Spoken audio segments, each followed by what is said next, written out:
Okay, so I'm recording this. This is all like our behind the scenes, if you like. This is a session 0 for our Masks game. This Masks game is going to be in an Arcane setting, really influenced by DC Comics magic, and especially the Vertigo comics is the theme we're working through. So we're going to go through our cats, we're going to go through our safety tools, our characters, build the team, and all the rest of it. So has everyone had a chance to read the cats document, and are we pulling in the same direction? Does anyone want to go? You know, I've been trying to go for sort of certain themes and tones every time I'm running Masks at the moment. Has anyone got anything that they are uncomfortable with, want to add, want to change?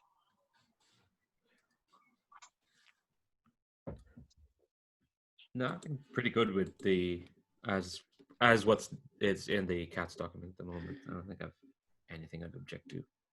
Cool. Yeah, I said obviously I put a couple of notes in there, but I think broadly speaking, it sounds good.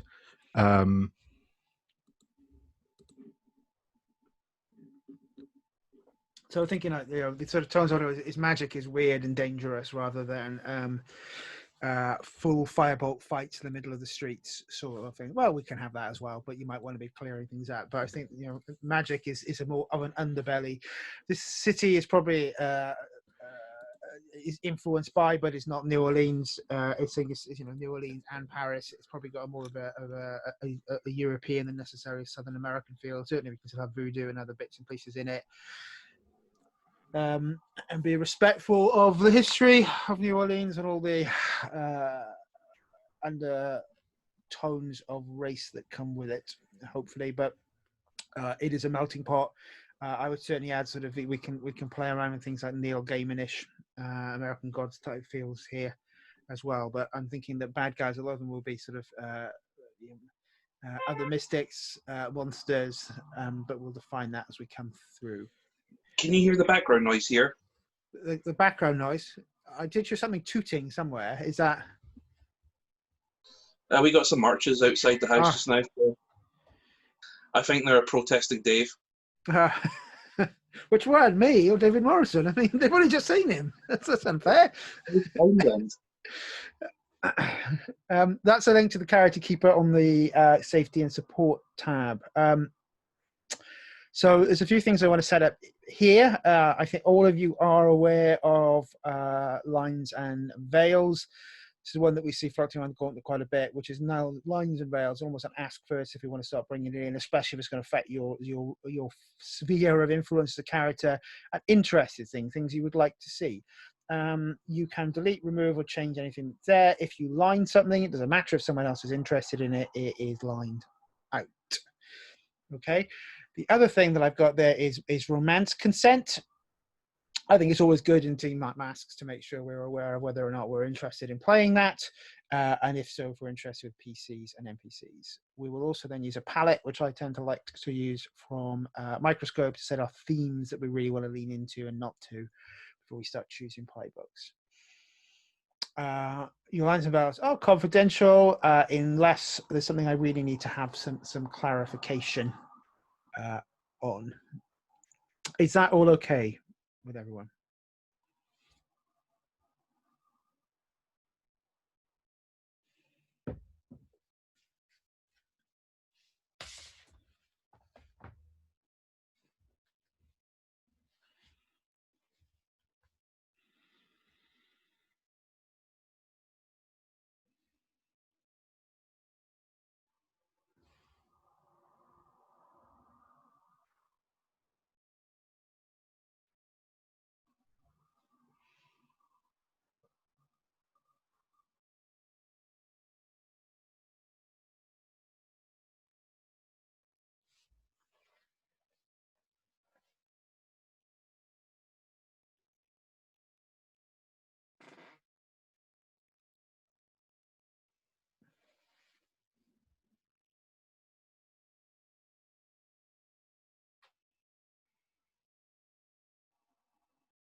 Okay.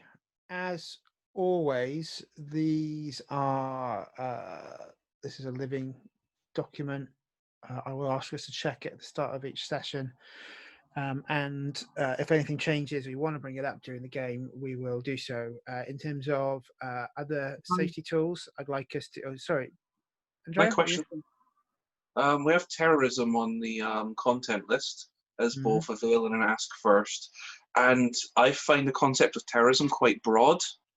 Is there specific parts of this that we have issues with? Because, like, in all honesty, a lot of supervillain work is domestic terrorism. So I just kind of want to understand where the real issues are so we can avoid them.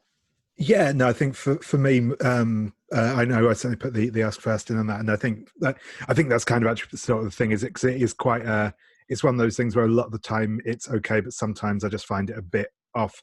I think probably maybe avoiding kind of, yeah, it's like a supervillain threatening the city with a death ray doesn't feel as visceral as, like, someone with a bomb in a backpack, and Yeah. what I mean. It's I guess it's that kind of, when it gets into that, like, too realistic side. When I'd probably it happened last week in your average street, whether exactly. it's a bombing or a violent attack. That's cool. That makes a lot more sense to me. Because I was like starting to think, like, if you have like a weird magical cult that are going out, and, like, you've got kind of a lot of parallels to, like, the suicide cults and the mass killing cults. Yeah, I think we'll try and step away from those sort of things. But yeah, I think that's clarification. But in terms of safety tools, I wanted to use the X card and line X card line develops, X cards and scripts change. Okay. For an X card, I would prefer strongly, if you could, to shout out X rather than typing into chat. I think when people are gaming and focusing, we lose focus on the chat window, and things can get lost. And on things like, are we getting too close to a line or an ask? Let's use script change. Please use shout and pause if we want us to stop or go through or review anything.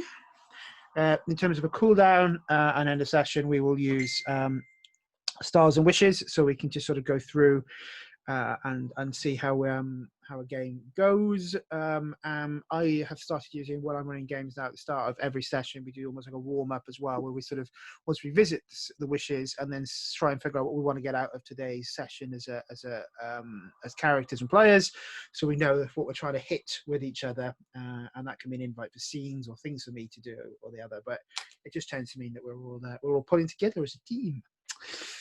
So we also have romance consents on the palette. Now, again, I think I've used the palette with all of you before, but a palette is something that you would like to see, or things that you are not interested in seeing at all. I have, and will type into this as well as we are typing in, but I'll give you folks first run to sort of things that you really want to see thematically for the cats, things that could be in this genre that you're not really interested in.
Oh, I think someone just managed to type over something that someone put in there. I think we have comic book description. Yeah, we go. Thanks.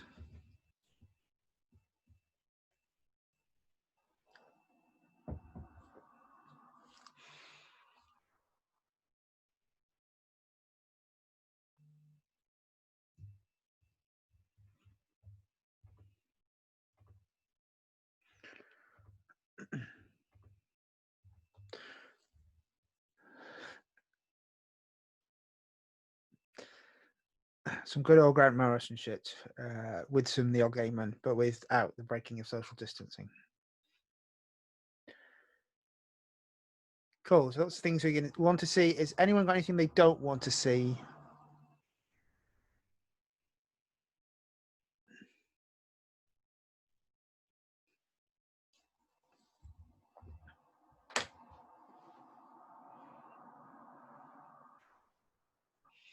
Yeah, because this might sort of set some of the limits of what Magic, as far as we know, can and can't do.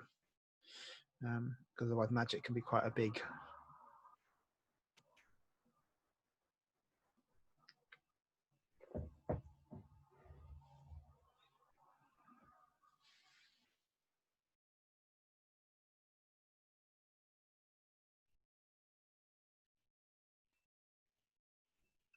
Nice.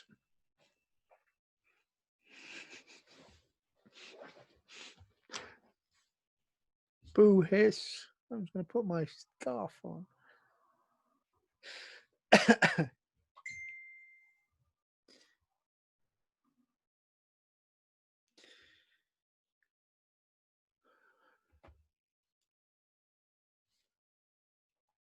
Okay. So that feels like a good set of things that we're putting towards. If I sum that up, how I'm seeing it, cults, magical societies, we can think that makes sense. People have put in comic style scripts. I put in monologuing and inner thoughts. I really do love it when playing masks. If you can paint scenes or describe things like there were panels on comic books, I think that just adds so much to the game. So don't hesitate to do that if you so wish to. As I sort of you paint scenes or describe things. As we build up our world, this feels more like goth clothing and guy liner rather than necessarily spandex. But if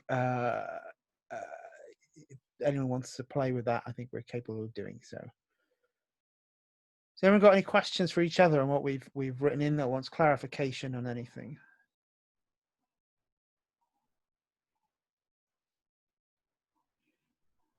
I just wanted to. Well, I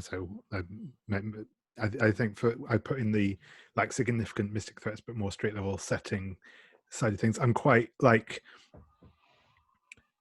I get just from like the tone and stuff like that. I get the feeling sort of more, not like the threats might be significant and world shattering, but they're significant and world shattering threats that people don't know about generally. Yeah. So yeah. It's not like the Fantastic Four fighting Doctor Doom or whatever. The stakes may be similarly high, but not. We're not going to necessarily be famous, and people aren't necessarily going to know what we've done. That sort of was kind of the. I mean, I'm not. That was kind of more the thing I was shooting for anyway, or what I had in mind. I get you. Yeah, if we do our job right, nobody ever knows and nobody ever thanks us. Exactly so, right?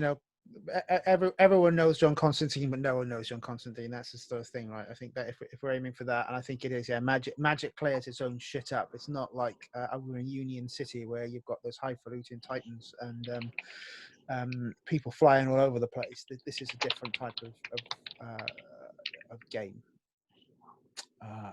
Awesome. So that set up the cool bits around the good things around safety. As I say, all of these are living documents. This will also be the place where I keep the team So team will be currently 0, but I will keep and manage that as we're going through the game as well, if people find themselves looking for that at a later point. There is, I put it, should be. I think probably most people have got the PDS character, the playbooks, but that should be a link to the playbook folder with everything in for the characters. So let's next go to the character, and I can see people have already started. So we have David's gone for the Doomed.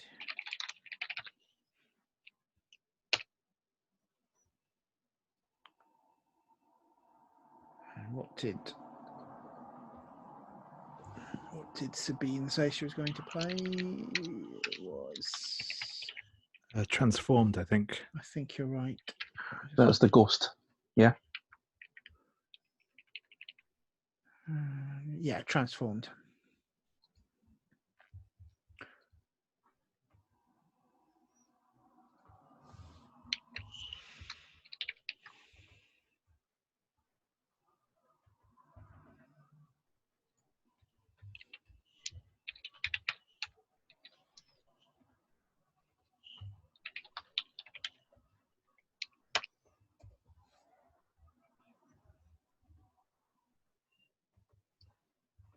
Okay, place.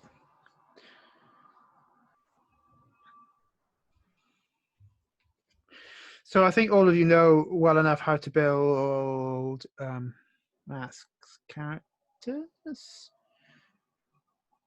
And we've all gone from the core playbooks, which makes life easy for me.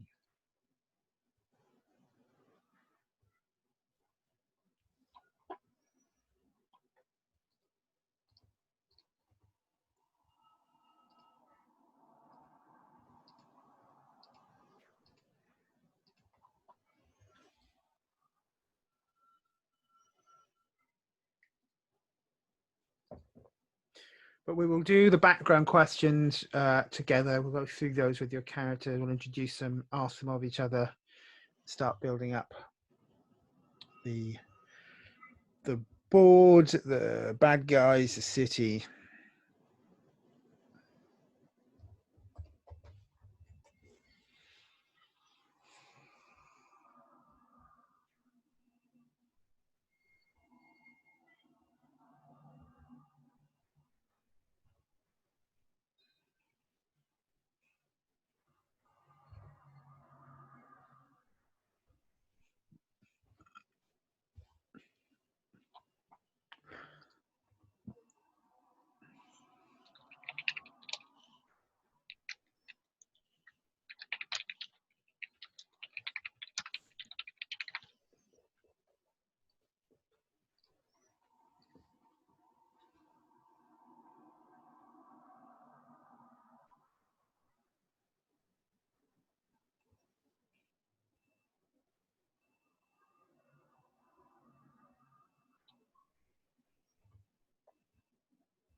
Started building a Pinterest board for NPC yoinks or picture ideas. I will make that shareable, so if anyone wants to add things in, we can do so. I suppose it gives a visual view of what I thought.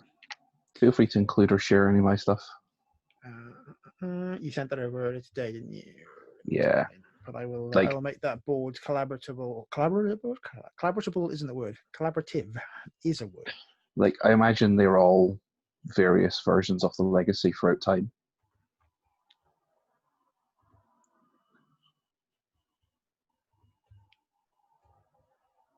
I don't want to reach your board. Because it smells. Could be the case. It won't let me link to it. Right? I'll try again. So, how are we going, gang?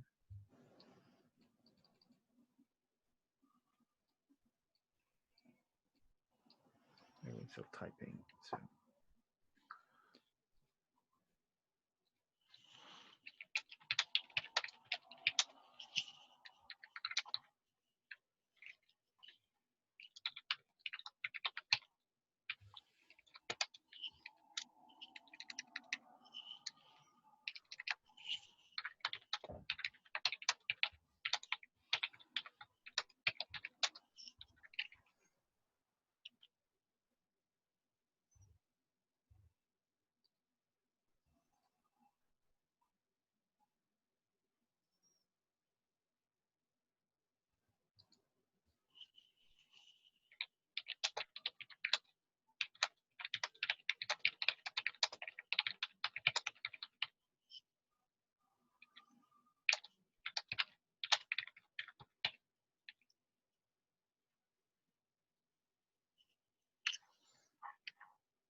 The shadow, huh?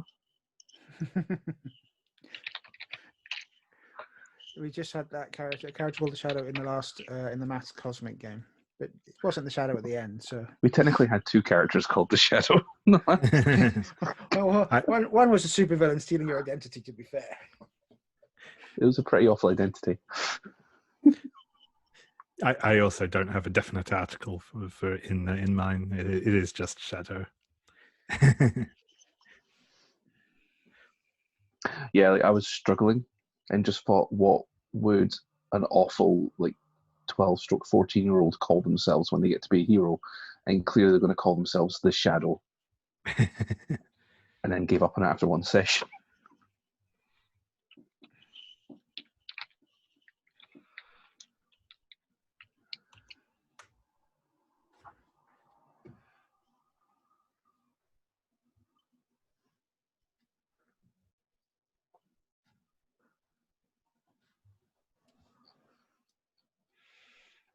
I was using the playbook template that allowed people to put pictures in. That was foolish of me. I'll fix that.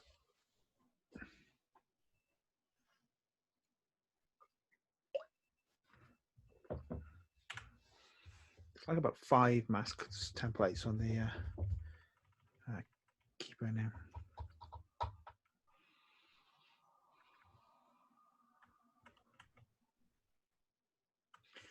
now. The other thing to know is I'm not going to limit you to your abilities that you see on the sheet. If there's something you want to choose that you think is appropriate to your archetype, your superpowers, and it's not crazy, go for it. I have no problem with you doing that.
think the other thing I want to say about the view, I probably think there are, as well as magic, there are probably things that could bump in the night, like, well, definitely zombies, right? But vampires, werewolves, those sort of things are also in the. Are you just really running this because you wanted to play Buffy? My life is Buffy. If I was a Xander. It's always time.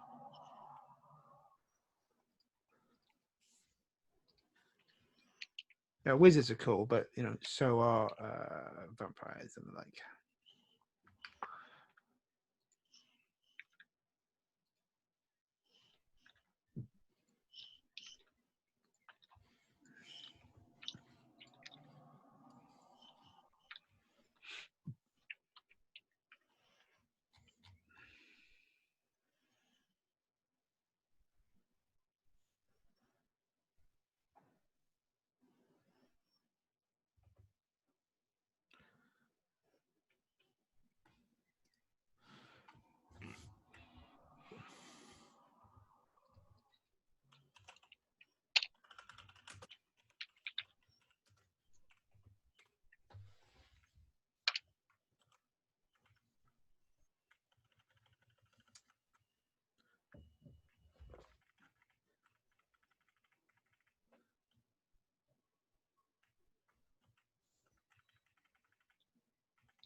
Hey, we've got an ethnically diverse team.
I think typing is coming to a conclusion.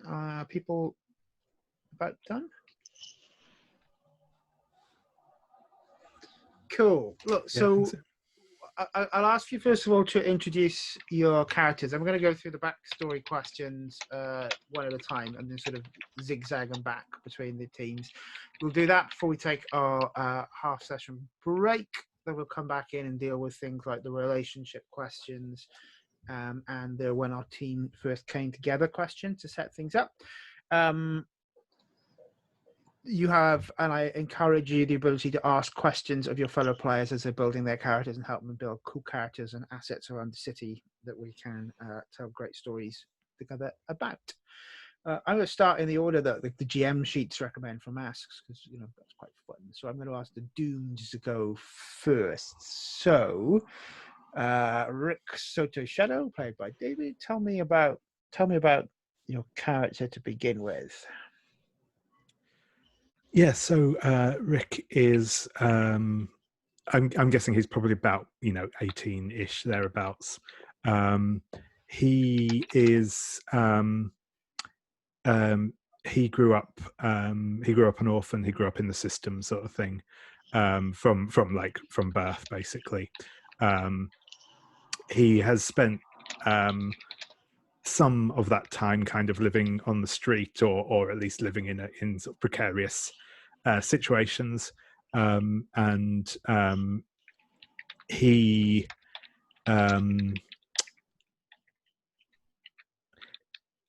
he's sort of, he had the classic, like, started to come into his powers around puberty sort of thing, caused some issues by doing so. His kind of day job, for want of a better word, like, whilst he's been kind of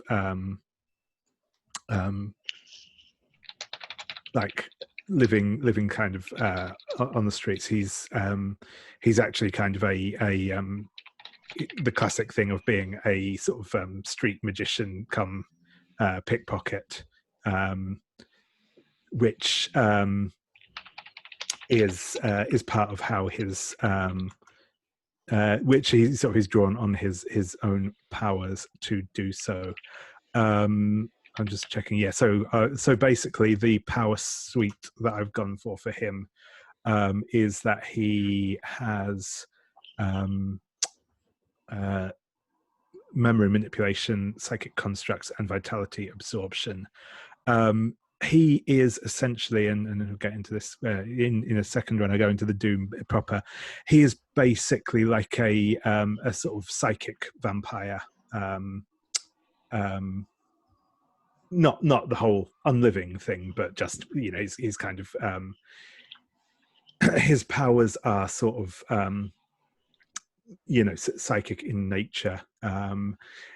In terms of like what he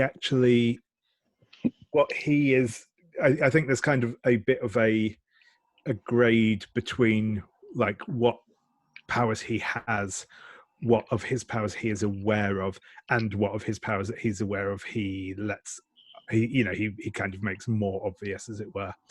I think mostly what he passes himself off as, to the extent he passes himself off as, having unusual abilities, it's basically the ability to sort of create illusions, and that's sort of his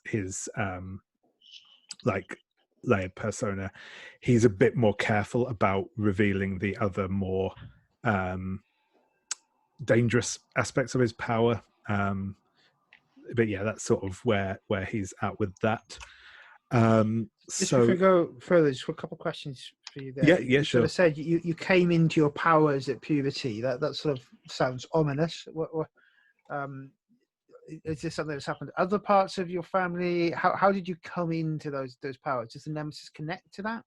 Yes, indeed. So this is kind of where the nemesis comes from. Mm-hmm. The nemesis is essentially his father.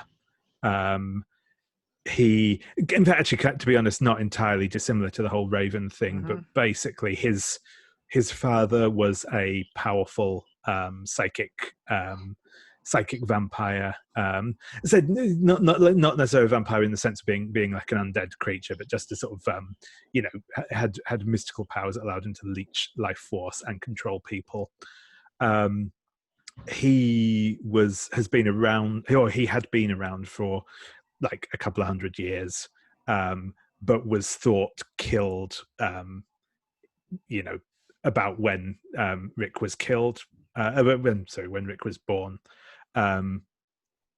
He's kind of got that thing where his father essentially has been killed, but he was also a highly powerful psychic wizard type.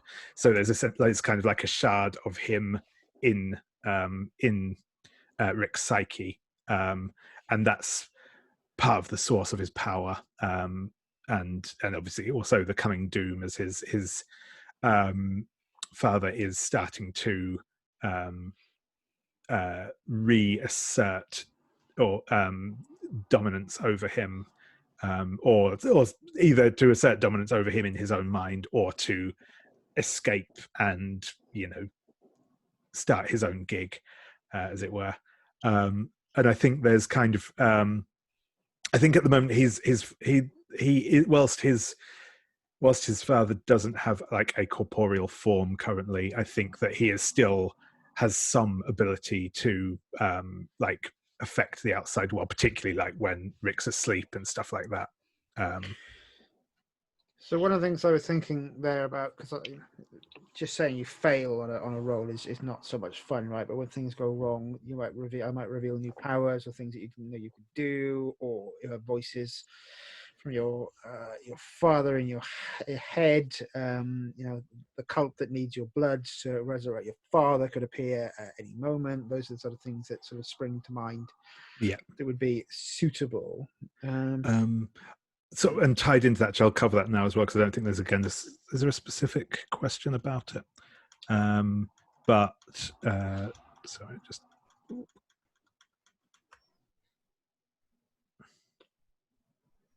Okay, that's the next question. We'll come on to that in a moment. So, yeah, and I think basically he's, in terms of like, to sort of roll into the being aware of his doom, I think he's started to have, he started sort of having dreams about like an impending danger. I don't think he's necessarily aware that the person he's dreaming about is his father, but he's definitely aware that something about him, something about his powers is a sort of threat, and that's where kind of that's sort of how he became aware of his doom. I'd kind of like to play with sort of the vampires as the theme, if that's okay. So even if you're not an undead creature, maybe you're something different. The idea of psychic vampires, or maybe different types of vampires that you might find some of the Dresden Files, right? Yeah, that's different cool. Vampire courts in the city. Your father was a big honcho, and to a degree, you might get pulled into vampire shenanigans if you like it, or not. Yeah, no, that sounds cool. Cool. You mentioned your father. What about your mother? Yeah. So his mother was a Mexican national who I think had like a I'll probably call it a consensual, if not necessarily healthy, relationship with his father. But she died. She basically died in childbirth. So, and obviously his father's name was never near a birth certificate. So he ended up basically going into care from birth. Cool. So we'll come back to some more of your backstory questions in a bit, but I think that gives us a good introduction to you and some of the themes. I would like to do the legacy next. So Ash Rodriguez. Okay. Where to start? Ash Rodriguez is the latest in the line of legacies who believe they go back to when the world was raw shadow and formless and chaos. And they believe that the first legacy brought fire to the world and helped create the light, which put the things back in the shadows and helped keep humanity safe. As they are in their current form, they link themselves to the eternal flame to serve it and protect it. It empowers them, but they fuel it. The fire itself is, to them, the sun. Like the sun only rises each morning because they protect it and keep it so. There are things out there that would love an eternal darkness, a return to the old ways, and they are there to stop that. So are the gods, are they from a particular, from Hispanic, because you're currently Hispanic, does it go down things like the Mayan Aztec route, or are we talking Absolutely, Ash's branch from the family does come from the Aztec Mayan route. I guess potentially this bloodline must permeate like a lot of the world, given time and genetics.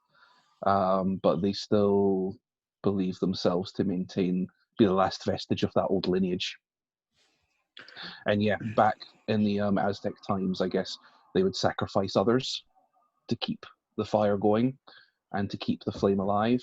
But there had to be changes for them to survive the change of cultures, the changes of civilizations.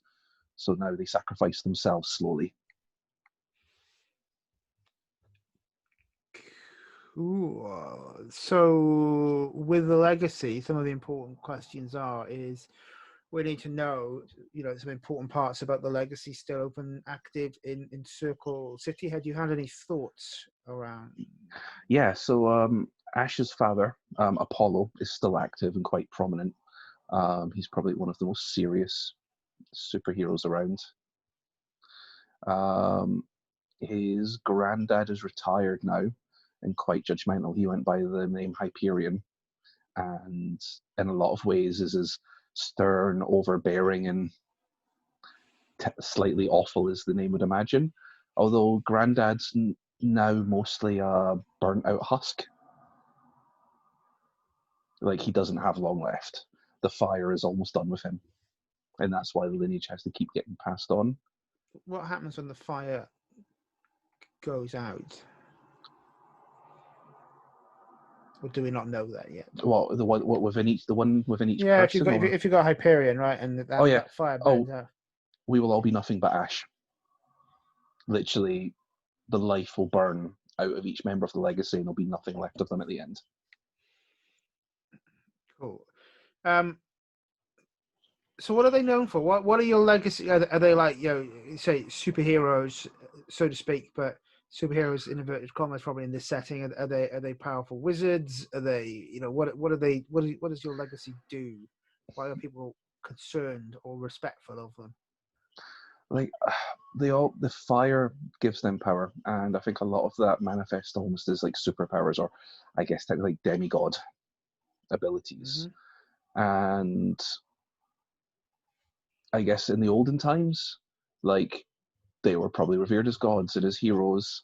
Then, as time went on, fighting the things in the darkness behind the world became a lot harder to do in the light of day. So the treated became very secretive. But I think maybe the last couple of generations, with the growth of this sort of hero society and fad, have been able to start operating publicly on the guy, like, Apollo is the guise of, like, a righteous Superman, a superhero who can be respected and who helps others and looks after the innocent, but also on the side he's battling ministries of darkness and making sure eldritch shadow horrors don't find nests. So, if I'm correct in understanding, you think Apollo lives in the light, and people know that they are a denizen of magical might, right?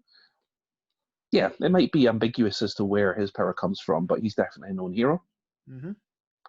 Obviously, the public don't know the truth behind the legacy. That's a closely guarded secret, because that would make the legacy vulnerable if the things that wanted the darkness knew where to strike. Cool. And is Ash known as a member of this line and an incumbent of the power? What does?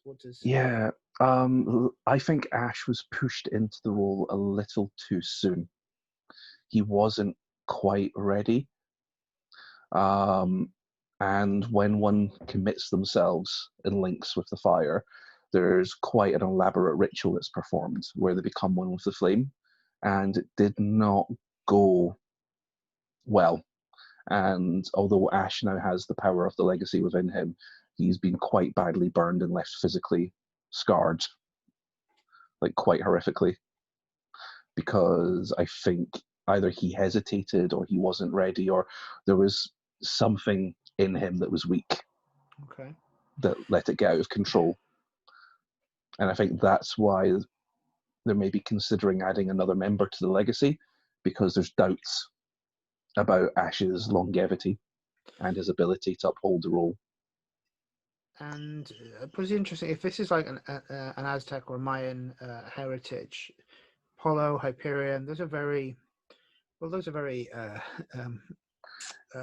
European names. Yeah. Did the conquistadors take this legacy?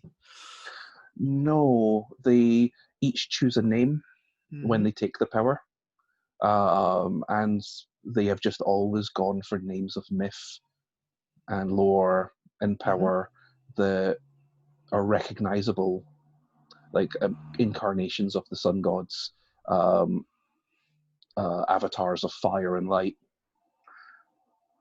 And it just so happens I don't really know any Aztec sun gods and definitely don't know how to pronounce them. That's reasonable. Bob the Sun God. Cool. We'll come back to some of your background quests in a minute, but I think that gives me a good feel. B Minerva, played by Leandro. Tell me about B, Leandro. Oh, it's pronounced Bea. Bea. Her name. Her two names rhyme. Bea Minerva, which is absolutely not her real name. At least that's not her real last name. Is at the Beacon. She's an Asian woman. Specifically, she's a Filipina woman. Smiling face. Stylish clothing and costume, which is basically the same, except she puts on a coat and reflective sunglasses when she goes out into the streets. Her abilities are like camouflage and stealth. And I've crossed out martial arts and replaced it with mystical arts, if that's okay. Yeah. Because that's fine. Because she's less of a scrapper and more of a gotta get out of a situation and think on her feet sort of person. I mentioned in email chain that young teenage John Constantine is kind of like the vibe I'm going for. So, except she doesn't smoke. She eats ice cream sandwiches a lot, and has a minor spell that makes it look like she's smoking. And yeah, Beacon's fairly straightforward. Yeah, she just kind of like fell into this, and basically she like just tries to like walk the streets, but because she's just starting out, she's just kind of like trying to still build her rep, so to speak, because there is kind of a lot of like or grandiose kind of like arcane heroes we're seeing so far in Crescent City. She's upfront with being just, hey, I live on this block. I've lived in the city all my life. I'm trying to get to know everyone, and I can help. So I guess she's also nowhere near as cynical as John Constantine. It's just the street magician, wizard vibe. So far, but the for. campaign's early on, so yeah. but Has yeah, she been okay. to Newcastle? I don't know. I have. I wasn't cynical until I went to Newcastle either. But it's a mystical art. So talk me through what that feels like. Is that sort of small minor spells and that type of stuff, or is it? Where does that magic come from Bear? It's definitely small minor spell. She's nowhere near a master of a mystic arts. Like her most used spell is one that makes smoke come out of her mouth to look cool. So that's kind of like the vibe, it's like the equivalent of like if some people can like throw fire from her hands, she has like firecrackers in her pockets, those kind of like small prepared spells. I'm actually imagining like these spells are kind of like equations or diagrams just written in a small notebook, and when she just needs like a quick fire one, she just tosses out the page, and that usually produces a small effect like makes the air lighter in this room. Wait, that doesn't sound great. Or a flashbang in a sheet of paper, or if one really needs some wine, which she absolutely has not used. She's not into drinking. She respects her parents too much for that. But yeah, I'm imagining like the magic that she produces, at least their source is kind of like I'm just imagining, because it's a superhero city, even though it's like a weird Vertigo superhero city. It's like Crescent City seems like a place where a lot of people with like magical interests like congregate, so there must be some kind of like store of energy, or like some flame, not mystical flames notwithstanding, there's like there's this like lodestone of like power, or like just there's some kind of like power in the city, and Bea has like learned to use it in small ways. For something big, you need like more people with more knowledge, some hefty ingredients for whatever effect you want to do, and she's just one person, so she's not really up for that. So I've just circled with like star point source of power in the city. So thank you for that one. Definitely. I think that works really well. Look, the other one I want people to be aware of, and I think people have all played with one again in the game, is that because Leandro is playing a beacon, the beacon has drives. Leandro's keeping those in the ability powers others on the sheet. I'll be checking in on these as well, but I don't, from one thing I wish I'd done recently in the game that Andrea was playing a beacon in, and what I've done as well, is I will try to point people towards those at the start of each session, because I love drives. I think it's one of the best moves in Powered by the Apocalypse ever, because you're giving people a hook for what you actually want to do with this character in this session. So if we can help Leandro hit those drives as bear, then I think we are doing good things for our squad. Okay. So any questions for each other on what we've set up there so far? Any questions I have will be answered by the backstory. Yeah, that's cool. How does Shadow feel about the sun? Being sort of like a psychic vampire. Yeah, so I don't think he has any issues with the sun itself. I don't think it's there's that sort of thing going on there. Though I do wonder, and we can maybe come back onto this later, but I wonder if maybe a member of your legacy might have been the one who defeated my father previously, because that definitely seems like their sort of shtick. Yes, please. Maybe that's what either your dad or your granddad. Did our dads have a fight? Did my dad beat up your dad in the playgrounds? Probably I have with psychic vampires. I've got to call it. Has anyone seen What We Do in the Shadows? Yep. I haven't actually. I still need to get around to watching that. You'll love it. It's absolutely amazing. But, yeah. What I have to do is make sure your psychic vampire dad is scary and not Colin Robinson. It's just like, what would you do if someone from sort of HR accounting and it's psychic vampire? It's just hilarious. But we won't do that. Psychic vampires will make quite scary and terrifying in this game, and not middle managers. So I had a question for Bea. So what is Bea's drive to be a hero?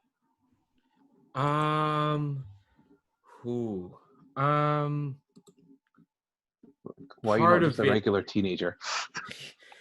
Part of it is where she's situated, which is like kind of in proximity to magic and to other heroes who've used magic, and just wanting to be a part of it. I think like I'm interested in like her seeking this, because that's part of the beacon is. It definitely in contrast to the other two we've had so far, and also to our transformed, who that's not really a playbook where like you seek to be a hero. Yeah, I think it's just that like she had a chance. We'll find her backstory. She had an opportunity, I guess, and she decided to take it because it's a more interesting. It's more interesting than the alternative, which was, I don't know, go to college in San Francisco, which not the worst thing, but no. Actually no, scratch that. Yeah, getting stuck into magic was really enticing to her, I guess. Is there like any figure that she idolizes? Ooh.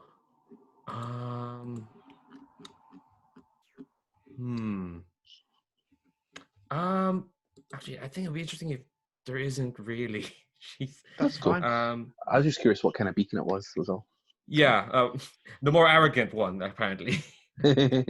Like I can figure this out. It's fine. I've got this sorted. I'm young. Everyone knows. Adults just made mistakes, and I just need to not do them. Has Bear got any family?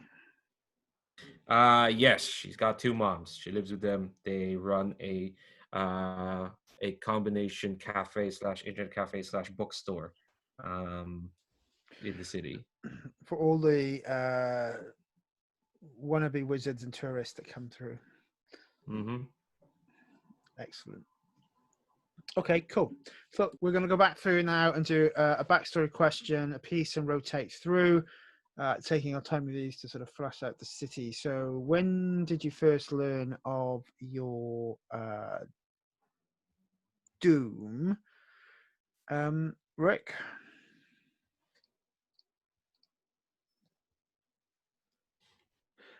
Yeah, so I kind of touched on this already, but yeah, I think the first time he became aware, both of his powers and of the, of the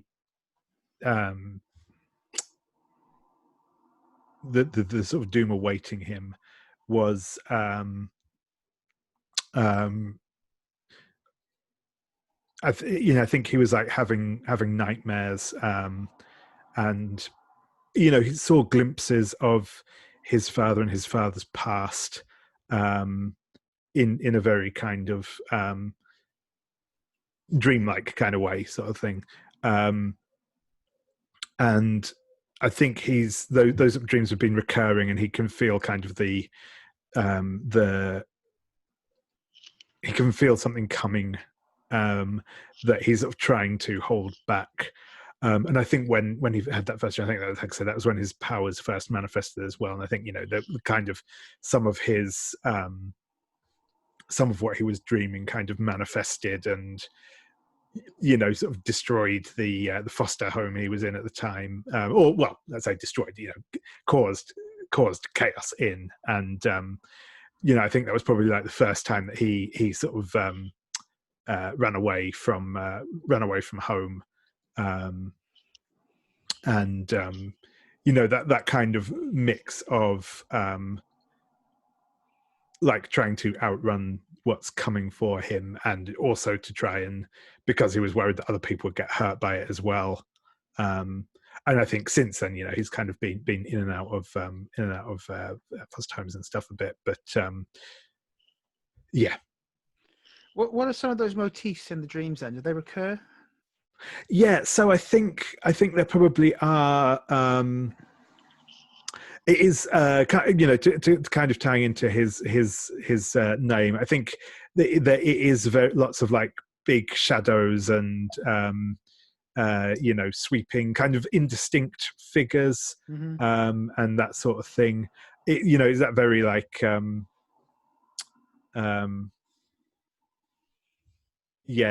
sort of expressionist film type, just very sort of stark and sort of just odd. I think there probably are sort of like the more sort of stereotypical, like maybe sort of bats and crows and that sort of thing were sort of haunting him. I think so. I think the glimpses that he's seen of his father, and I think that this sort of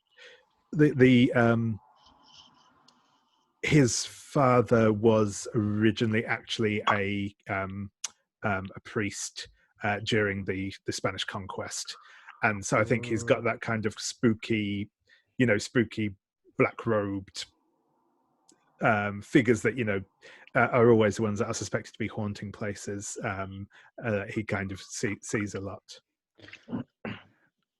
Awesome. So, just a suggestion to draw a couple of threads together there. Hey, what if one of Bear's mums is a specialist on dream interpretation? I'm down for that if David's down for Yeah, it. that's cool. One of them runs the actual business. The other one, I'll give them names in a moment. The other one, does like consultations. So I'm already getting a Christopher Lee vibe, right? Because vampires have to look like Christopher Lee. That's the rule. Awesome. So thanks for that. Let's go and ask the first question of Ash. It's the legacy, which is when did you officially become part of legacy? Maybe describe what went wrong or what went right. Yeah, it was probably in the last 6 months.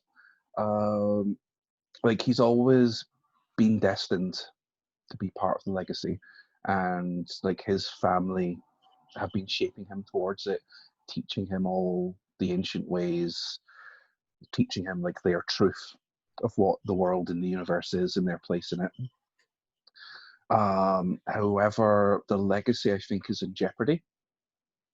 So a decision was made that they believed he was ready, even though it was probably like a couple years, at least maybe 2 years too soon, to join the ranks of the legacy. Like I've put down that his formerly great uncle Vulcan, who's now Balrog, is the greatest opponent Legacy ever faced and is still at large. Mm-hmm. I think what it is actually Balrog learned the truth that all the members of the legacy sort of share the power of the sun. So if he gets rid of them all, he gets all the power and he can become a god like the legacy once was. Okay. So I think maybe they've lost a couple of members across the world to this. And so they decided to make him join. So they took him to like their some several generations of the legacy were there, including like his grandfather and his dad. And effectively he had to swear and link to the fire. And as part of that, there's like a metaphysical branding. But when they touched the brand to his skin, rather than say the fire being absorbed into his core and into his heart and becoming part of him, he just burst into flames and spent the next hour screaming and burning as he went through the transformation. And it was rather awful, and has left them doubting him, left him physically scarred, and left him also doubting himself and whether he is truly worthy to be a part of this legacy. Do you doubt the legacy as well, or do you? No, the legacy is absolute, but he is facing the quandary that his life might be meaningless and for nothing. Mm-hmm. Like he will literally just be a footnote in the legacy and never do what was meant for his people to do, especially when it feels like they're at a time of need.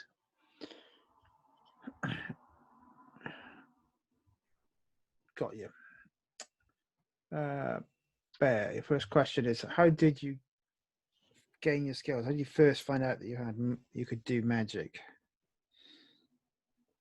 Yeah, I think it was a lot of hard work trying to figure out how to do magic and to do it well. I think there's definitely a lot of like trawling through pretty dubious websites and downloading the right torrents, and trying to look for like there's like some communities that are like, hey, have anyone scanned these like lost sacred texts and put them in a nice PDF? And some people just do it for free for some reason, and they like spent quite some time trying to find, okay, what are things that are real, and just trying to practice them. And most of it is like done without the knowledge of her mom's. Even though like she's pretty sure they know people who are magical, they might even be magical, but they never told me, so I'm not going to tell them about this. They can find out, and they can find out on the news like everyone else.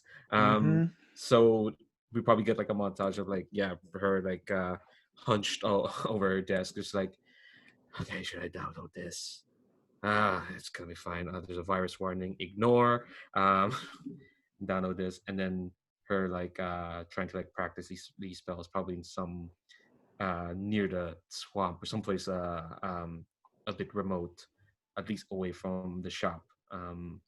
And surprisingly, she's not, torn a hole through space and time, or summoned some alligator demon. Thankfully, it does not happen yet. There's probably some sillier misdemeanors, like there was a week where she actually accidentally changed the color of her eyes, and she had to wear like a bunch of sunglasses, and she's like, oh, this look is cool, so now she just wears these reflective mirror sunglasses as part of her look.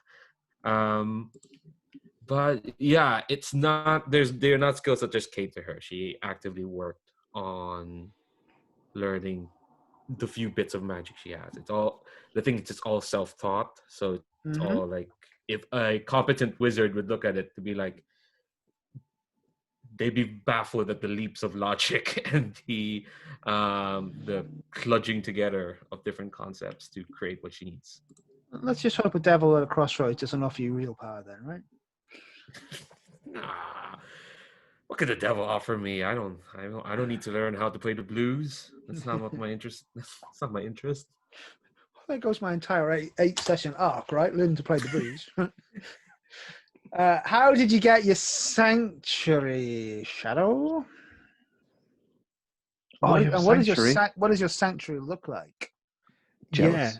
So my sanctuary is a. So the idea that I had for this is this. As far as like as far as Shadow is aware, it's like a kind of you know, pocket dimension type thing that he can just he can kind of create a door into it and go there, and inside it looks like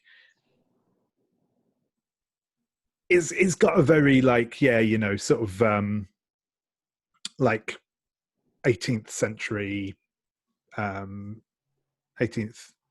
17th century sort of castle come abbey look to it, very sort of like lots of vaulted ceilings, mystical tomes, well, lots of not just mystical but old books and stuff like that. There's sort of lots of like lots and lots of rooms. There's always like food and drink there. There's clothes. There's music playing. This sort of thing. What he hasn't yet realized, and this sort of ties into the downsides I've taken for it, is that it's essentially his father's like mind palace, except in a very real sense. And it's so yeah, because I took the one of the features I took for it is that it's tied intrinsically to my doom, and so yeah, it's I think it's also kind of where I don't know that they have interacted. Certainly, I don't think they've interacted in a way that Shadow is aware of, but essentially, his father can make his presence known there if he so chooses. What about your father's minions? Just your father? Just the presence of your father? Probably just my father. Maybe some of his more like sophisticated psychic constructs can, but I think I don't think that other people can just sort of make their way there necessarily. Mm-hmm. There might be methods that they can use to get there, and I think that Rick can take people in with him if he wants, though it doesn't tend to. And he sort of first discovered this when he was, you know, living on the streets, and, you know, kind of couldn't find anywhere to sort of stay for the night. It was cold and well, maybe not cold, but certainly raining. And, you know, he just found like a slightly incongruous, like wooden door that he opened up, and then he found himself in there. There is some stuff there is, like, also I think one of the things I'm going to play about with a little bit is that, like, he can, in theory, like there's things like clothes and stuff in that he can take out, though it is probably actually just like psychic projections that he's manifesting without realizing he's doing it. Cool. Makes sense. Ash, what was the greatest accomplishment of your legacy? Their greatest accomplishment was on December the 21st, 2012, the world did not end.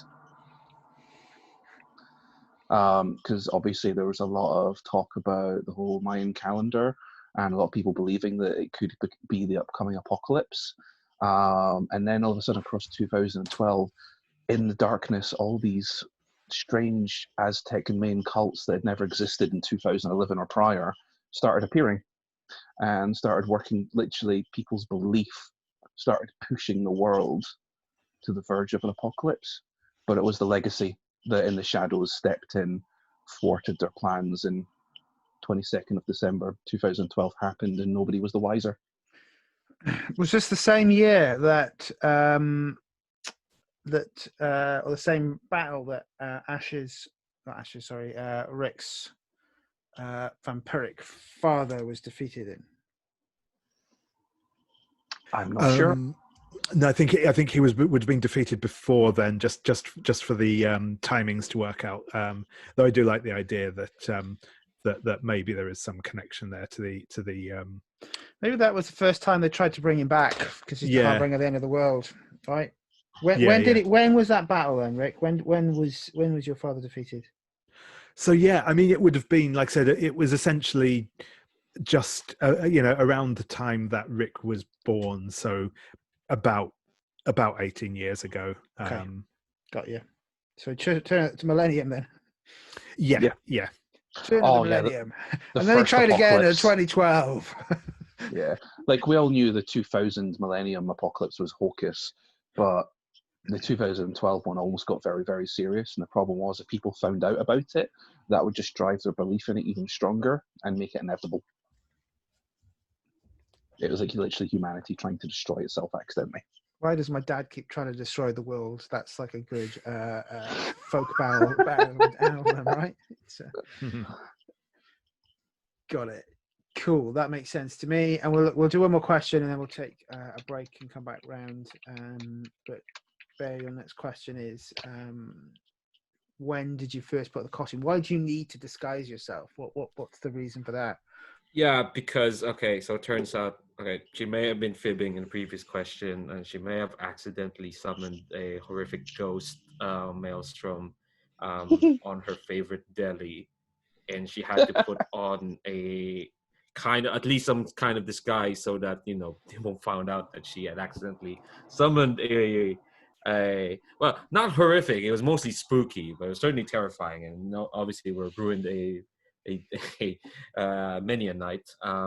So I'm imagining her costume is kind of like it is kind of like streetwear for sure. She's got those reflective sunglasses. She's got this big coat, which looks ridiculous in Crescent City weather, laden with all of these like brand stickers because she's ironic.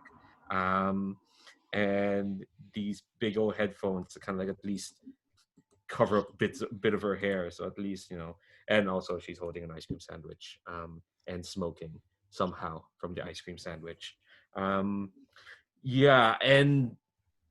She may have accidentally left like a scribbling on the napkin that accidentally summoned it. Yeah, I'm thinking that's very likely. It's you're not sure if what follows you is a man who has a lot of cats or a lot of cats who has a man. I'll put a picture in. But yes, I've seen that picture. It was there's just as a result of that night, there's someone who is a villain that or a monster that follows you. Yeah, I think I wrote the right quote unquote equations and incantations to at least I managed to tamp down this maelstrom. But yeah, someone did slip by, and they're just sitting in the corner. Occasionally on your tail, so to speak. Good. Look, it's we're praying for 90 there, so let's take 5. Come back on the hour, gang, and then we'll finish the rest of these questions through. Mm-hmm. See you shortly.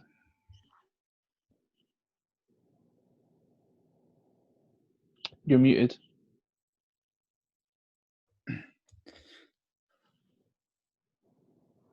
that's how you summon demons in this game. As you say, you are muted 3 times. Oh yeah, I forgot to mention that I think the legacy refers to itself as, in the larger scale, as the servants of smokeless fire. Neat.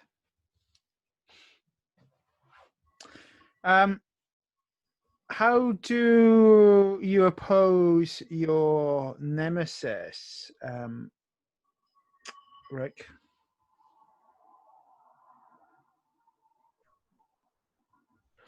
Yeah, I think that he's like, well, he's not entirely certain what the I meant to say as well, the name that then his father goes by certainly is Obsidian, and I think that Rick is kind of aware of that, and has obviously been able to like find out about them by reading old newspapers or what have you. But I think that he's not sure what exactly his father has planned. He knows that it's not good. The sort of the visions he's seen are obviously sort of like destruction and devastation on a wide scale, and so he thinks that he can stop it, or he thinks that no one else can stop it, perhaps. So he knows that he's got to try and do something to stop it, though he's still, I think, not really sure what he needs to do or what he should be doing. So I think at the moment he's mostly trying to keep his own powers under control, and sort of seeking out more about what his what his father might be up to. But I think he's obviously doing, he's kind of got that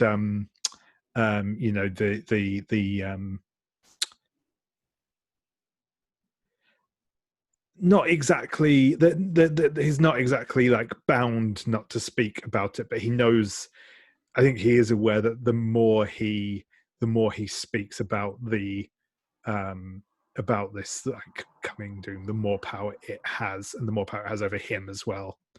There's sort of that kind of the sort of Voldemort thing. It sort of draws Obsidian's attention. So it feels that this presence of the Obsidian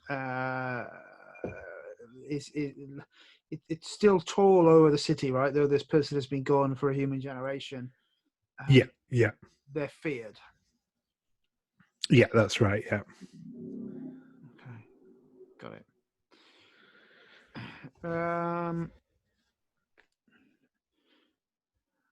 Ash, the next question is, how does the public perceive your legacy? The public only really knows about a couple of generations of the legacy, specific members, and those members are radiantly beautiful, glow with power, stop evil, save lives, protect people. So, like, the public perceive, especially like Apollo, as an outstanding paragon of what is right and what is decent. Although Ash is not quite as blessed as other members of his legacy, so it's to be seen how they react to him. But yeah, the few members of his legacy that are public are fawned over. Okay. So everything people aspire to.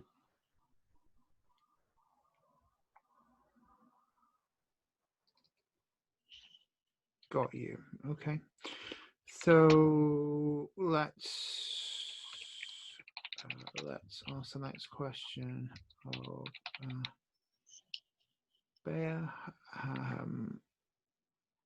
who outside of the team thinks you shouldn't be a superhero?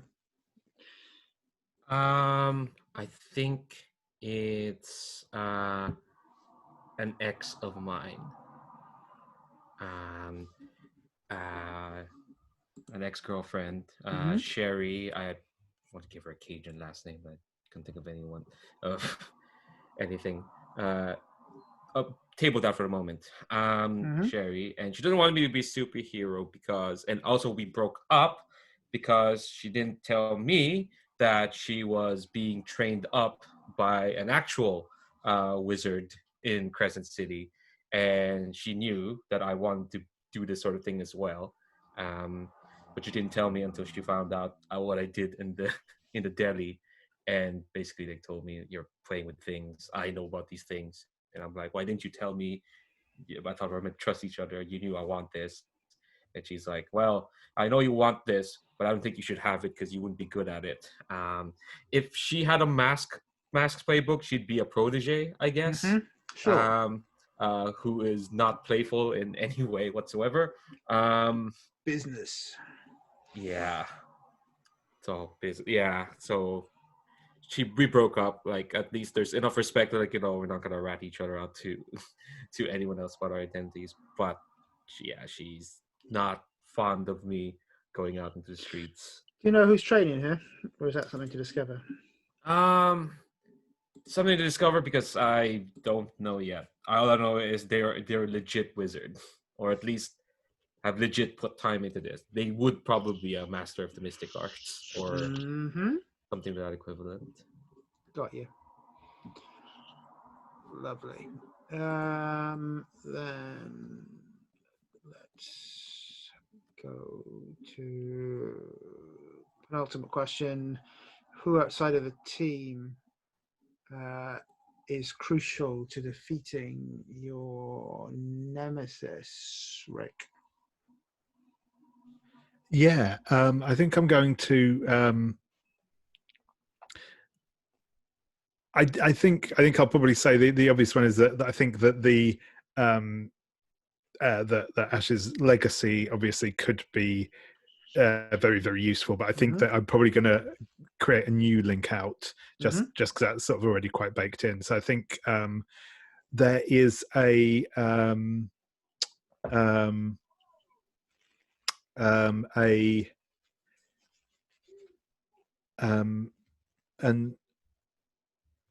elderly woman called Miss Francine, who was she actually kept a like a foster house that Rick was in for a time, though, and he's one of the ones that actually that he actually got on quite well with. But she, I think she is in a low key sense, she is a voodoo practitioner. She doesn't sort of, she isn't one of these people who has like the sort of the voodoo shop or anything like that. But I think she is a she practices for herself and for friends, sort of thing. And yeah, and I think that she could I think that she could be of assistance in Rick learning more about Obsidian and the the whole situation basically with that. Okay. Cool. Got it. And penultimate one for Ash. How does your legacy tie into your reasons for being a hero? Or how we answer that? Anything you want to add to that? Yeah, I think they're one and the same. Like the legacy, those are chosen to actually to be part of the true legacy. Have to be heroes, have to protect the world from its own demise. And I think that is really, really important to Ash because he doesn't want to lose this. like he wants to prove he can be a hero, and then through being a hero, he can then prove he's worthy of the legacy. So how's Ash feeling after he overheard a conversation the other night that there is another from the European line of the family who could wield the flame? Your grandfather was telling your father this.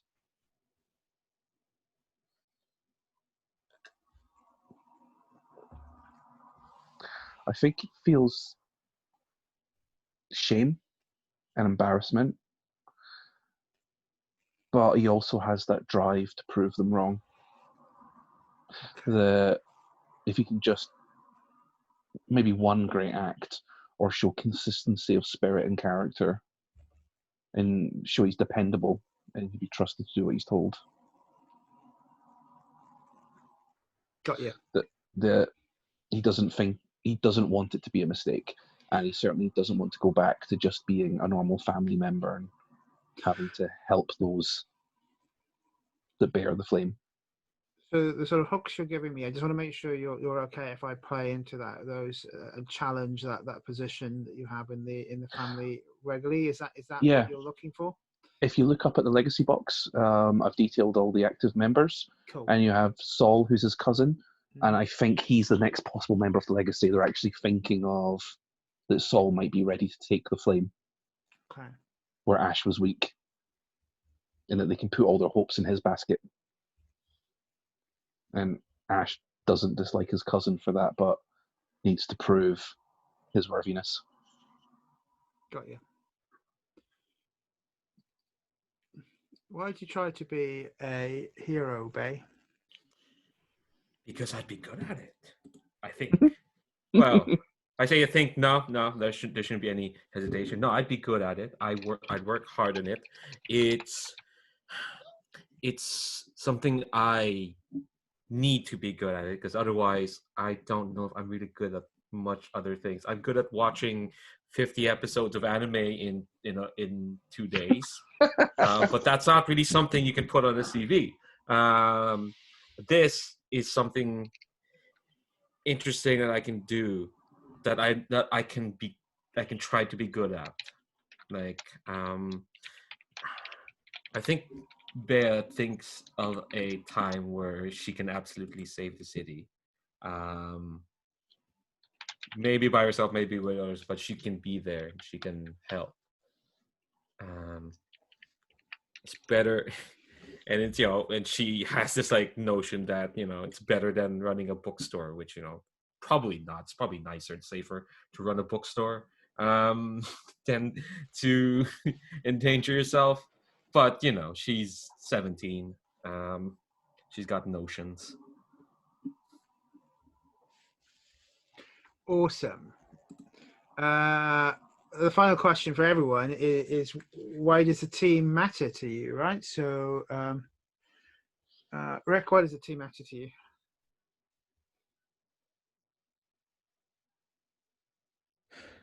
Yeah, I think for Rick, it's there's a bit of reassurance in being around other people who have powers, who are sort of living outside people's normal experience, that he can be a bit more relaxed is maybe not the right word, but certainly a lot less on guard than he is the rest of the time. A bit of family, a bit of just some sort of familiar faces, and also I think he has the more on the more pragmatic side. Obviously, he hopes that they will be able to help him fight against the oncoming doom, even if he can't tell them about it. Mm-hmm. Excellent. Same question for Ash.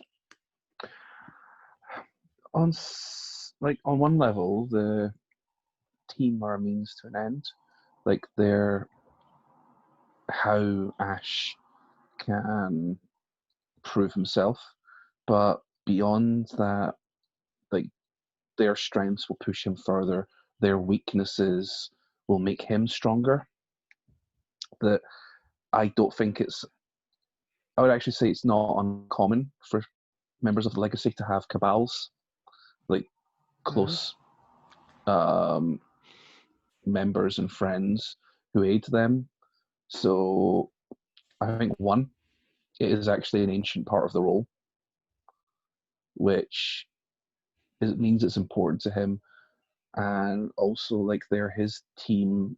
They're all there to look after each other, make things better for each other, to help each other be the best they can be. Cool. Excellent. And Bear? Because I mean, there's absolutely a selfish part of her that sees the team as a means to get experience in doing this. But I think part of it is just like she does. I think see the other two as like at the very least the other two, and honestly, she'll probably see or transform the same way. Them kind of like being more comfortable in this other life in whether their choice or not.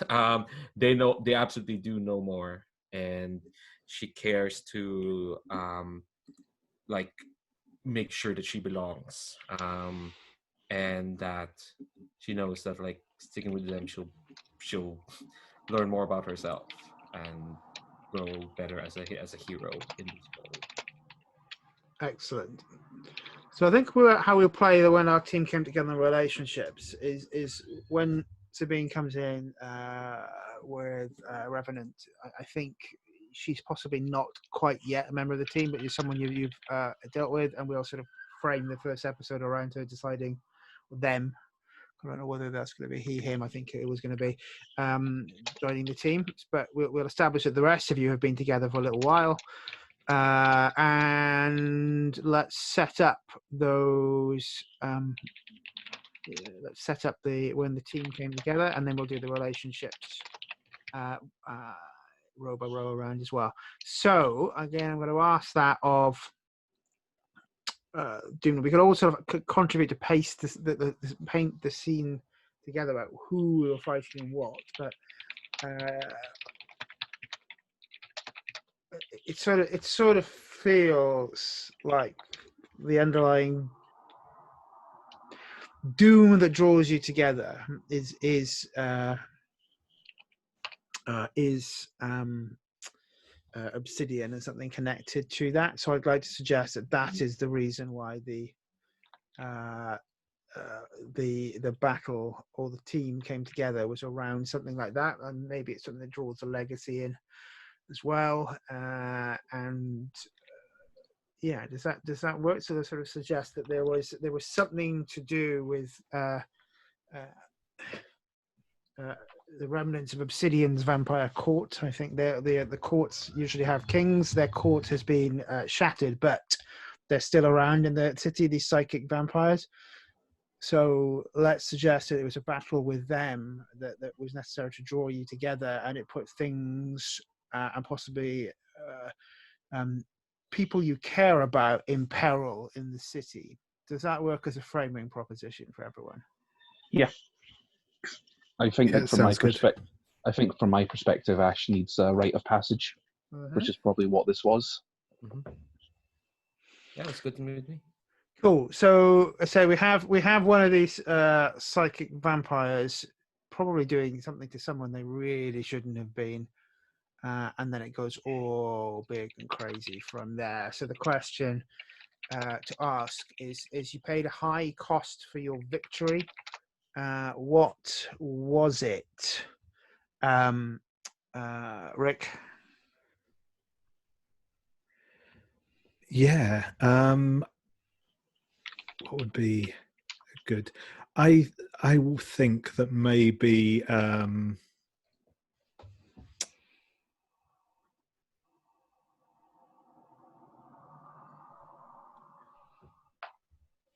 yeah, I think that we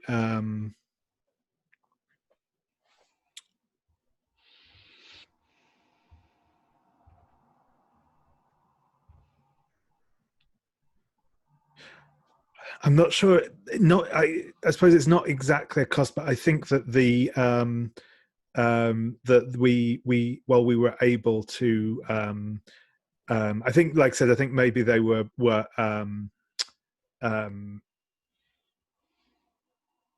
trying to. There were this a group of vampires were going after.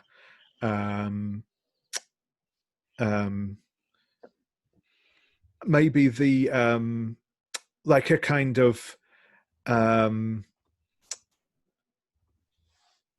this is maybe more of a question, I guess, for someone else. I can't remember who gets which questions, but maybe it was someone like someone who was kind of tangentially related to the whole Eldritch Demimonde, but so I think, but anyway, I think we managed to come to their rescue. We managed to save them, but the sort of the cost, as it were, is that we drove off the assailants rather than them being either staked or set or locked up. I think that they left, they fled, they know who we are, and they're still out there. Yeah. I'm going to add to that unbeknownst to you at the time, they took enough away to awaken the dread necromancer, Mr. Sazin, who was a nemesis of... what was your grandfather's name, Ash? Hyperion. Yeah, he was defeated many years back. Now he's back. And what way would they possibly want an undead necromancer, Lich Lord? What could they possibly be planning? Dun dun dun. Ash, let's ask your question next, which is, all things considered, we did well and impressed an established hero. Who did you impress, and how did you do it? Ash impressed his dad. Mm-hmm. Given the life they lead, I mean, it's almost like a military household. There's really no love, it's all duty. So Ash was allowed to follow up this task, this lead. And his dad actually partially assumed he might just die, and that would be it.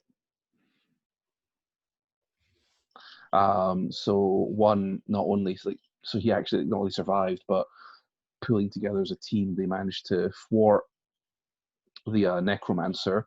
Yeah, I guess, did Mr. Sim get away, or was he? Yes, he will be out there, but still, maybe I think you managed. If they stopped being able to get into Obsidian's mind palace, or stop resurrecting Obsidian, it was still a partial, because I don't think that that Mr. Zin is out there, nor does your father. So maybe did he encourage you to form the team as a result? No, I think success only actually occurred because the group found itself in the conflict, and they're a big part of the outcome, which I think is another reason why Ash maybe latches onto the team so strongly. Cool. No one's quite sure whether he could have done it himself, but his dad at least sees that he has some promise. So the question is well, let's answer the next question, and then I'll ask that. You found signs, it seems that it was just the start of something bigger. What were the signs, Bear Minerva? Yeah, I think she found mysterious chalk marks on the site, and on their own, they seem like just meaningless scribbles. Like even she can't tell like where he's from. But I think there was like a point where she stood like a specific angle. It looked towards the chalk marks, and from that viewpoint, you can see they combined to form a sigil. At least that's when she recognized this is an observation sigil. And clearly these chalk marks are like drawn before this fight happened and somehow stuck around there. So someone knew this was going to happen and just elected to watch. Nice. Okay. Cool. Let's do relationships. We'll do one a piece and then come back round for another round. So, Rick, would you like to choose one of your relationship questions and point that towards a character to begin with?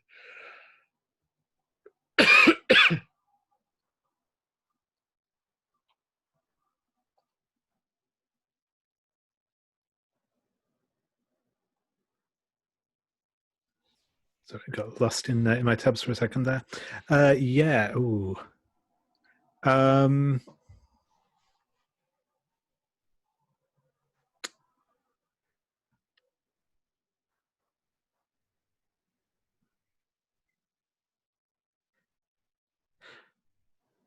I think I was going to check in. Did you want us to leave like a couple hanging over to link in with Sabine's character? I have no strong feelings. If you want to leave one or two, yeah, because she'll have two. We can, as I say, I thought what we do is we sort of set up the U3 as the core of the team and probably have her joining in to Sabine's character anyway, joining into the team and draw in. But I am very happy if you think there's one that doesn't make sense. Yeah. Because I was thinking that of the characters. Mm-hmm. We have my first one that you told somebody about my doom and the danger I'm in. I think it kind of Sabine's character seems an obvious target for that one, like because it's like it would make sense, like in a logical sense, it would make sense for me to have told Ash, but I think it's more interesting if I haven't yet, because I think that's one that's more interesting to do, like in play. So that's fine. So that said, you told Revenant then. Yep. Yeah.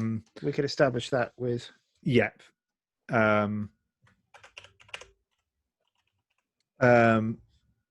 yes, the one I am going to pick up for people here today is now it's tough because this could be either as well. So you'd love to kiss blank before your doom comes. If it makes your choice easier, I just did that. As in, I was the recipient of "You'd Love to Kiss" from another Doom character in previous. Sure thing. in which case, I'll go for Ash.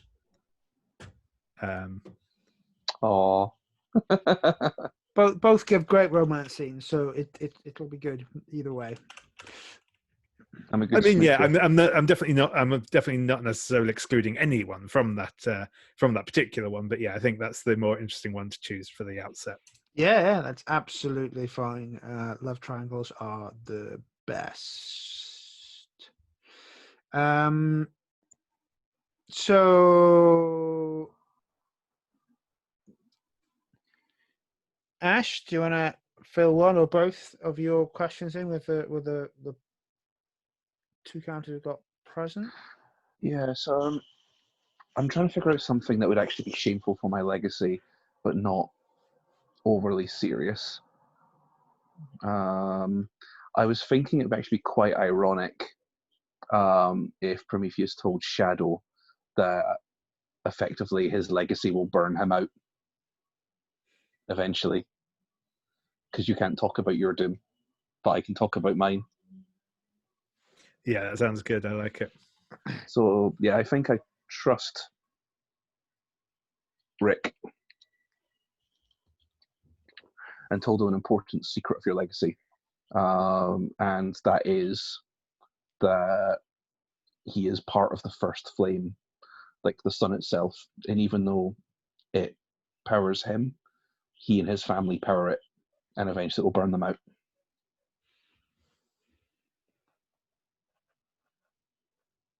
And that's why they have to do as much as they can in one lifetime. And you're muted. Oh, sorry. Yeah, no, I was just saying. Yeah, no, that's cool. I like it. That works nicely.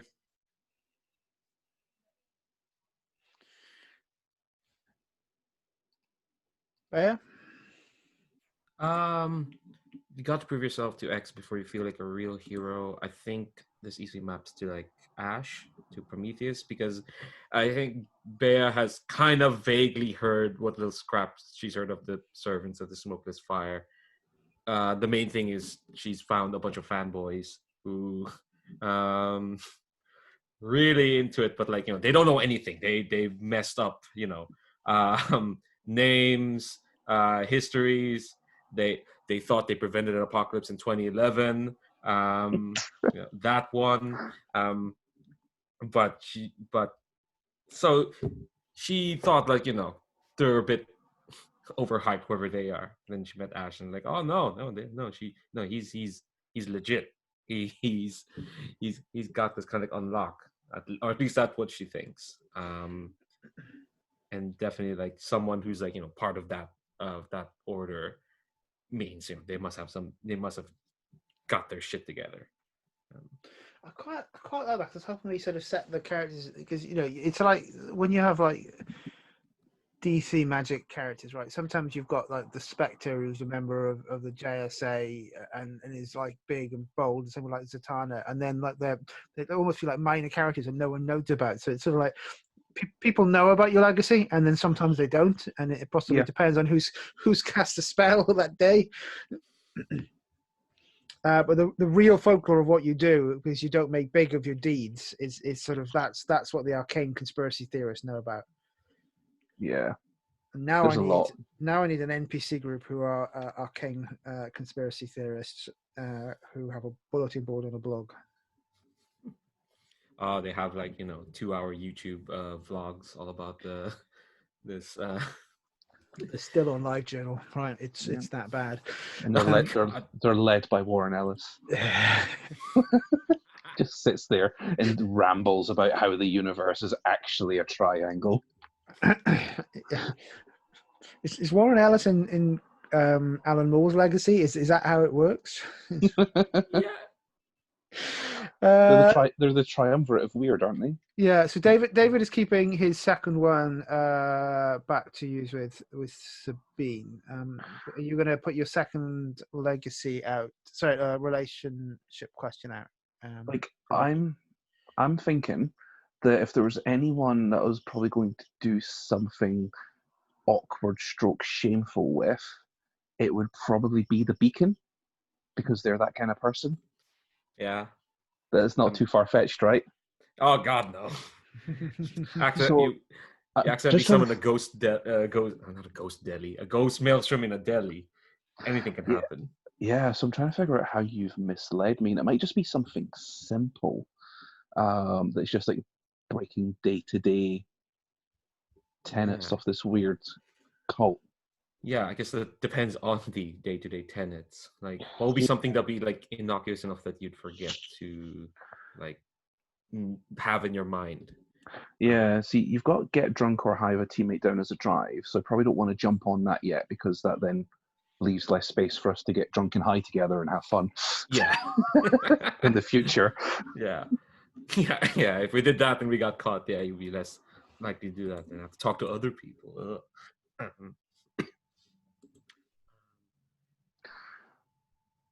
I mean, maybe do you think we could start a needless fight? Yeah. Like just something utterly pointless, where we use our cool tricks to win, but it's like there was no need for that. Yeah. It's like bring a fire hose to douse a campfire. Yeah, and I'm eager to show off for sure. To at least try something out, and you have no shackles on you. And so I've got a villain that I want to bring in called the Black Dog, who runs a blues jazz club. So maybe you got yourself into some trouble there. I like to think other than getting yourself Well, two things. They can either be on they've got a grudge against you, or you ended up owing them a favor. Yeah. Would the I guess the servants wouldn't take too lightly to being in debt to some. Yeah, I think actually owing them a favor is pretty awful. At the same time, actually not that bad, but just conceptually. Yeah, like you should be free to like, or not free, but So- like you should be able to like do what you need to do, and you're being shackled down by a favor. So Yeah, I think have we smashed the place up, and on threat of the police being called, we owe them, or I owe them, some small favor to make up for damages?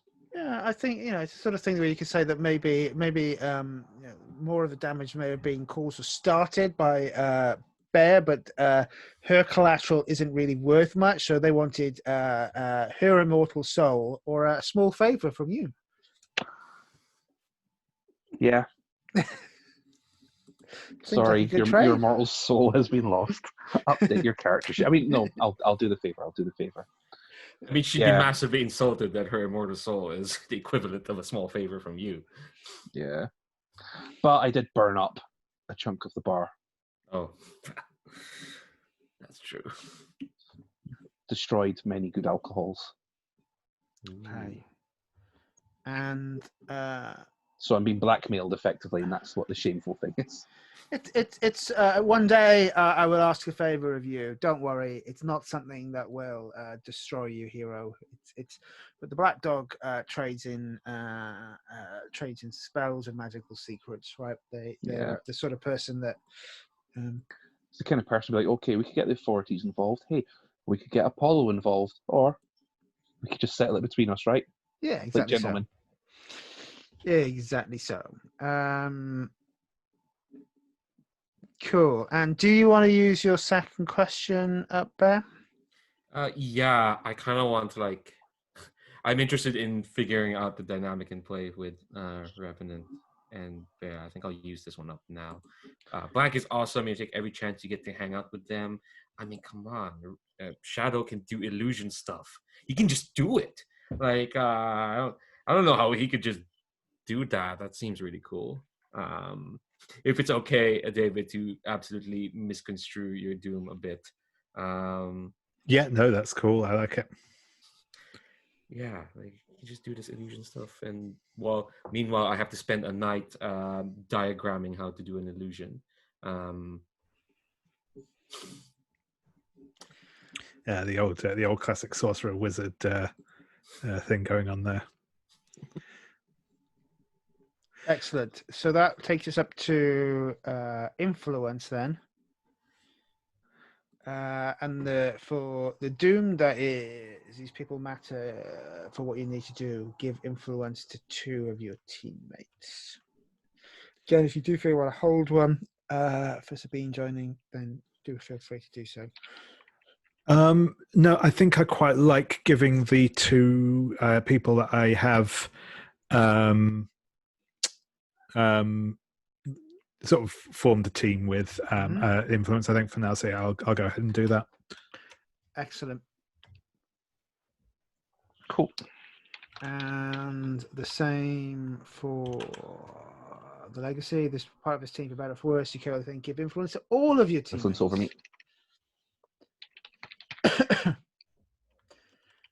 And for the beacon, Exactly the same. You're excited to be here, so give influence to 3 of your teammates. So you'll have a Yes. piece that you will give to Sabine, and then we are statted out. Yeah. Cool. Started painting some bad guys, the city, mystical stuff, skeleton necromancers, mystical cults, ex-girlfriends working for wizards. What more could I want?